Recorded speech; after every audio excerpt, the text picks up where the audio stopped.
Deepin 15.11, a rather unique and interesting Linux distribution.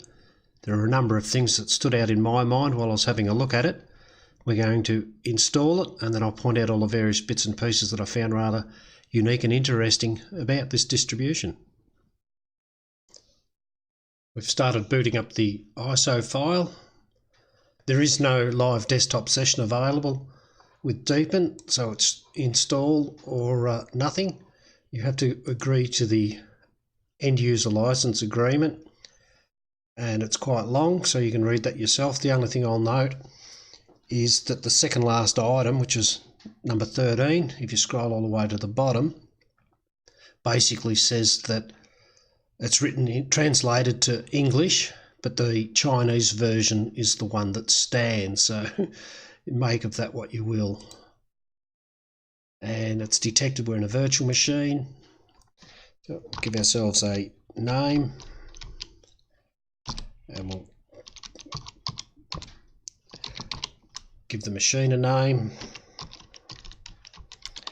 You may notice this is a little bit different as well, to be doing this so early into the boot up basically of a Linux session, but as I say, there's no live desktop, so we're straight into it. It's detected my location satisfactorily, and we'll just click on here. It's saying install here. There's some more options up the top, but this is not a tutorial on installing it, so we're just going to fly through this, and we're going to continue. And here we go, the installation's off and running. It's quite a pretty looking install screen there. It's going to give us a bit of a slideshow as it slides through it all.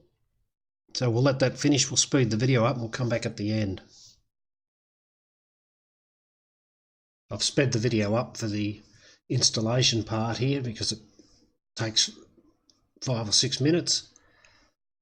There's not much to see. You can pause the video if you want to read any of the particular screens as they come up. I had trouble finding a similar video to this on YouTube without music on it and whatever, so that was part of the reason it prompted me to make the video as well.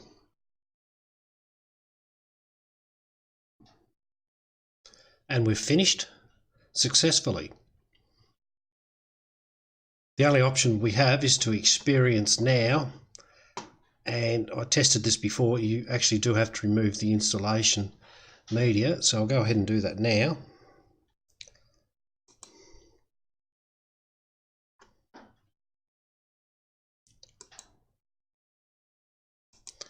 And I'm just going to power off the machine, and we've rebooted. This is the boot menu. There's a little timer counting down at the bottom. It's a little bit hard to see. Hopefully it'll go out to full screen. We're going to select effect mode for maximum effect. Not 100% sure what the difference is there, but we'll go with that. It's probably just animations and the like. And here we are at the desktop, a fresh install of Deepin Linux 15.11. If we right click the desktop and go to corner settings, you can see the corners are all highlighted, and we're getting a little graphic here in the middle of the screen showing us how to run our mouse into the corners. So if we hover our mouse down in this bottom right hand corner, we'll set this to the control center, and we'll do that again, and we'll make this bottom left hand corner the launcher. So we can see we have the control center and the launcher, and as I run my mouse down there, you can see the control center pops out. We can select one if we know which one we want to go to, or we can just take one, and we've got our categories down the side here. We can click directly on the category that we want. If we want to set our mouse, we can click straight onto the mouse, and there's all our mouse settings. We can also scroll with the mouse wheel like so. And this little arrow up the top will take you back to the main menu, shall we say. This should activate the launcher down here in the bottom left hand corner, and there we go, there's our launcher. So we can obviously scroll through all our apps in there. We can hit this little icon up top left hand corner and get our categories. We can go directly to the category if we know which one we want, or we can get rid of that by clicking on the little menu again. One of the first things I noticed was how good it looks. We have some nice transparency behind the dock on the bottom here, and also if we open the control center up, same thing there, we're getting a nice shade coming through from the background of the desktop there. A couple of things that I've noticed in the menu here is there's one called manual, which is a bit of a manual about using the system, which is quite nice to see, and particularly because it is quite a bit different than most other systems. We're not going to go through it all right at the moment, so we'll just leave that down there. And the other one is one called Introduction.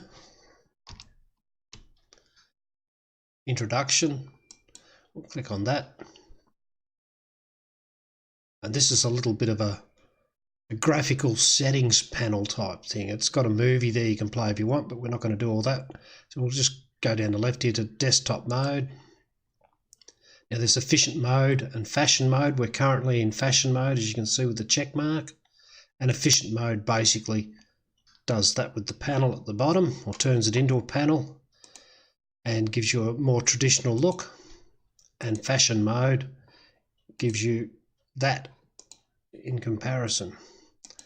You can theme your icons there. The window effect is basically to do with the transparency, so you can see through the dock fairly well there at the bottom. If we open the menu and go to personalization, there's our transparency. We can go even more transparent, or we can go back to a solid color. You can see it goes quite dark, so we'll go back to the default. And this is window effect, so you'll probably see this change over here when I click that. So it basically makes it like that. Or you can also do it through this little graphic thing in the middle of the screen here. And we should have our transparency back. So that's what window effect is. I presume it's a Chinese translation. Window is in something you can look through. The other thing I've noticed with the window effect, we'll start the file manager and we'll just put that out to the side. You can see it's got fairly square corners on it compared to this little dialog box here, and it actually might be a bit hard to see on the video, but it does have a little bit of a border on it there. So if we enable the window effect, you can see the corners have rounded off. So it does have a little bit of effect on some of the windows as well. And there's just a couple of other little menus that support us and about us and whatever there. So it's not a tutorial, so we're not going through absolutely everything. Most of the apps that Deepin have done themselves, for example, here is the file manager. If we go to About, Deepin File Manager, and most of these actually have an option here for a dark theme such as that. However, I've brought up Gparted here. If we go to the themes back again and go to theme, and we can choose the Deepin Dark, you can see the effect it has there, but it does not have an effect. We'll turn that off there. It doesn't actually have the same effect on their own apps. So if I change that, you'll see Gparted changes, but the file manager didn't. So this here, if you want to run dark themes, you can use this to theme most of the other apps, and you can simply select dark theme for the, shall we say, native Deepin apps. So I found that pretty consistent across most of the different apps that I looked at there.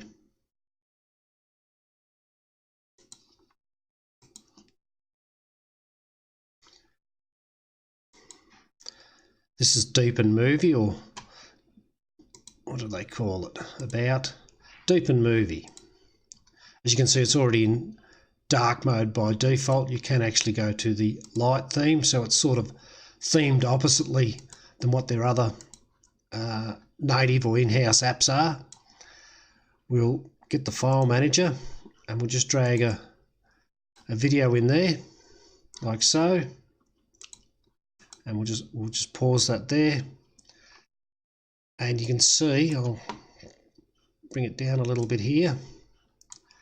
There we go. So it pretty much looks like any other video player, except for when you stop moving the mouse around, it goes borderless. No frame, basically no border. There's a bit of a black edge around it there, but that's pretty neat. You can click into the video somewhere, just on the video itself, and drag it around your screen like I'm doing now. If you hover back near the edges, the frames or the borders come back up, like so. You can use the N key to go frame by frame, so N for next, it just goes frame by frame. Unfortunately, I tried it with another movie. This is just one I shot with my phone, but I tried it with another movie with chapters in it, and it didn't actually detect the chapters, whereas VLC did. But that's neither here nor there, I guess. And the other thing I noticed is you can't really alter the aspect ratio. It stays sort of constant like that, but yeah, that's no big deal either, I guess. And it's got another feature, so if I double click there, that'll go full screen like that. If I press F2 on the keyboard, it goes to a mini mode or a compact mode, as we can see there. If we go F2 again, it should go back out to full screen, and then double clicking should take it back to the size that I manually sized it at earlier. So yeah, pretty neat little play. You can just click on it anywhere, basically drag it around. You can have it full screen if you're watching a movie or whatever you might be doing, and just go F2 to check something. It still keeps playing, and then F2 back up to your full screen again. Pretty nice little app that was sort of the one that tipped the scales for me. I was looking at all the various bits and pieces to do with the system, and I'm like, yeah, this is pretty neat. A lot of nice, interesting things about it. But that was sort of the one that that tipped the scales, that I think I have to do a video about this now. So that's Deepin Movie. Very nice little movie player there. Next we have the system monitor. And this is pretty nice. I haven't seen one like this before. We've got the dark theme if we want to do that. We also have compact mode. So we get these graphs over on the left. It's a little bit different there. We'll go back to the light mode. So a couple of options there. There's also some little icons. So this is just the applications that are running. And there's your user applications, and that's like all the system apps and whatever running there as well. I'm not really 100% sure what they do, but there's some options and whatever there, but that's a pretty nice little system monitor there, I thought. Something a little bit different again. We can use our mouse wheel. So if I use the mouse wheel to click on this file manager, so I click on it once, mouse wheel, click on it again, push the mouse wheel down a third time. So we can see using the mouse wheel actually opens more windows, which is pretty handy. We can go close all to shut them all down. Left click obviously just opens one, and then again left click just minimises it and returns it back to the screen. So that's pretty standard procedure. Mouse wheel opens a second one. I did notice this before as well. If I change the theme in one, the other one reflects those changes as well. Good, bad or otherwise, that's just how it works. So if we open a couple of these up again, and then if we hover over this, we get a little preview of them like that, which is fairly nice, fairly handy. I thought that was pretty nice myself. I have seen that on other systems, but there it is. It's something. And we can right click and go close all. And we've got some other options there as well, of course. If we go to the Deepin store, I think this is the first time I've opened the store up. So we'll see what we get as a default here.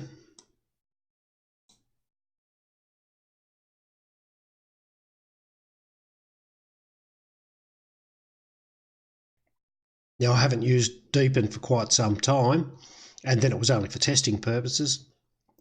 But one thing I did notice, it's probably a year or more ago, is that A lot of this used to be in Chinese. It was pretty undecipherable. I have noticed a few of the icons aren't necessarily in English, but most of the descriptions and so forth here seem like they're pretty workable. So we'll search for VLC, just for something to search for, and there it is, and we'll just click install. And I noticed this before, I'm thinking, where's the password dialog box and what's happening and whatever, but we can see over here on the left hand side it's saying download 1, like that. So there it is there, it's downloading and installing VLC. As I say, it didn't actually ask for the password. It's a little bit unsure what's happening. I can actually see now this ring's actually growing around the outside of the pause button there. And once again, you can go to a dark theme because this is their own application that they've created there. So that's a bit of a look at their software manager, I guess you'd call that. And something else I noticed with the software manager is crossover is still available. And for those that don't know, crossover is basically a more usable version of Wine, I guess you could call it, or a combination of Wine and Play on Linux or something like that. That's a sort of a sought after. It's actually an expensive program, so we can install that if we want to as well by the look of it. So now we've got 2 going on over here in the downloads. So just having crossover on there we go, VLC successfully installed. Just having access to crossover might actually be a bit of a win for some people that are wanting to run some Windows programs. And I did notice the version for crossover was 18.5.0-1, so I don't know how recent that is, but that was the version number I got before when I had a look at it. We should have VLC there now, and we do, VLC Media Player. And in a moment we should have crossover as well. Looks like it's just about done. Crossover installed successfully, so we'll go and have a look for that. Crossover, there we go. Crossover lets you run Windows applications on Linux. So there you go for those people that are looking for something with crossover, because as I say, that's actually pretty expensive. I think that's worth hundreds of dollars somehow. I forget exactly how much it's worth, but that might be a bit of a flag for somebody that's looking for that sort of thing. The Deepin terminal was another one that spiked my attention a little bit. So it pretty much looks like most terminals, I guess. It's pretty dark there. I think the dark is obviously the default theme for it. It doesn't have the dark or light theme here, but it does have this switch theme which caught my attention. And there you go, we've got some different themes down the side here to choose from. So we can see we've got a yellow and bluey colour there, so we should get something purple and a lighter colour there, and so on. So there's some different themes there just by clicking on these little themes down the side here. Again, that's a Deepin exclusive, I suppose you could call that. Deepin terminal, so it's one of their own apps. And I have noticed this, when you bring up the about dialog box and whatever, it doesn't actually come up in the dark mode. So that's just another observation there. That's the Deepin terminal. Deepin comes with its own screen recorder. Click or drag to select the area to record. I presume we can probably just click start recording, and this is our area. So we'll open something into that area there a little bit, and we'll have a little play with it. We'll move it around and whatever there, and then we can just click on it down here in the dock. We get a notification up here on the right hand side. We can probably click view and watch it. I see the files actually up here on the left hand side of the desktop, and there's our screen capture. Pretty nice little touch, I thought that was myself, having a built-in screen recorder. I can't say I've seen that before. I did notice after I installed VLC before that it did actually make itself the default video player, and I come into the default apps and clicked on Deepin Movie, but it was, the check mark was down there. But yeah, that's not the end of the world, obviously. That's some of the stuff that I've noticed just with a few hours this afternoon playing around with this system. Whether that's enough to entice you or not is entirely up to you. It's not enough to drag me over, but I thought it was pretty interesting. There was more. There's like here, you've got options for the boot menu. So I presume if this was dual booting, you can probably change the boot orders and so forth there. I have used that before on another system. I forget exactly how it works, but it's not the sort of thing you see very often. The EULA is there if you want to go and read all, however long that is. It's pretty long. It's not the sort of thing I want to even see on a distribution myself, but it is there. And there is the GPL3 or whatever it is here as well. The GNU Public License, version 3, yep. So pretty interesting, pretty unique sort of system. It is from China, so, you know, be that what it is. A couple of other things I noticed is I did feel a little bit like this panel over on the side of the control center did feel a little bit like it was sort of a quick, perhaps like in your shed, you know, you might have your workbench and you might have a hammer and a screwdriver handy all the time, and the rest of the tools are hanging up on the wall, or your kitchen, you might have your cutting board and your chopping knife or whatever handy, but all the rest of the stuff's put away. It did feel a little bit like that. Sometimes I felt like I wanted to go a little bit deeper, but there was not really any option to do that. It sort of almost seemed like I wanted to dive down through that desktop there and go deeper into the system. But that was just sort of my interpretation from it. I guess you could call that. It didn't faze me that much, but I was sort of just, I noticed while I was playing with it, I just felt like I couldn't quite get as deep into it, if you'll pardon the pun. I wasn't as deep in as I wanted to go, I guess. But that was just one of those personal things. I think most of the stuff that you need's probably, you know, pretty much looking smack at you there. You've got most of your settings and whatever in the control center over there. That's pretty snazzy the way it pops in and out like that, of course. You've got the right click, you've got your corner settings. You can set up your corners how you want to.